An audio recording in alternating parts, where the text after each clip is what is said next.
Touch moves computer interfaces from a world of indirect manipulation to direct.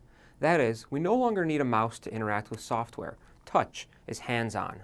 Our hands and how we use them are now important considerations for software design. For instance, Stephen Huber observed 1,300 people using mobile touchscreens in the wild. He found 49% of people relying on one thumb to get things done, another 36% adding another hand to the mix, and 15% involved in what we affectionately refer to as the crackberry prayer. Digging a little deeper into Stephen's observations, we find that two-handed use actually has two modes.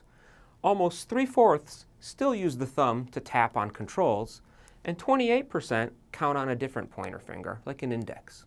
When we add those things together, that means 3/4 of people's interactions on mobile touchscreens are essentially one thumb. So, knowing what one thumb can do is a big deal. Most notably, one thumb use has specific easy, okay, and hard to reach areas. Comfortable, fluid, and therefore easily repeatable design comes from controls in the bottom half of the screen. So we should design our software to work this way. To illustrate, let's look at a simple control that we encounter every day, like the date picker. In Google's Flight Search mobile experience, the date picker has been rethought to easily work with one thumb use. Just scroll up and down across a range of months. Let's see it in action.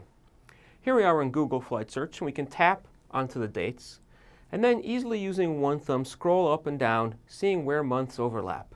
So setting a start and end date and selecting that for our flight search is quite simple and fluid. Contrast that to what's happening on Kayak's mobile flight search. Here we have sort of a traditional desktop date picker scaled down for the small touch screen. And while it's easy to go through and tap several times to find a month and locate a start and end date, the lack of fluidity actually creates a situation where we can end up departing March 20th and coming back February 21st. Perhaps not the intent of Kayak designers. Kayak has taken a desktop interface and made it work on a small screen. Google, on the other hand, rethought the date picker for the reality of mobile use. They made sure touch controls were easy to hit by basing them off of the average size of human fingertips and pads. Most people's index finger widths are around 11 millimeters.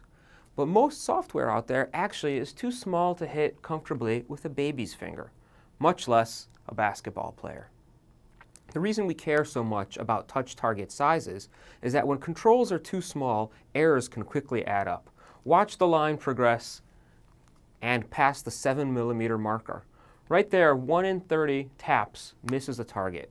That's a situation for frustration, and nothing's worse using a touchscreen than aggravatingly trying to make it work when the touch target area is too small. But touch target sizes aren't the only consideration for adjusting controls to touch. As we saw when we looked at smartphone use, how people actually hold and interact with our screens is an important consideration as well. Tablets have primary postures and modes of use, as do touchscreen laptops, ultrabooks, and everything in between.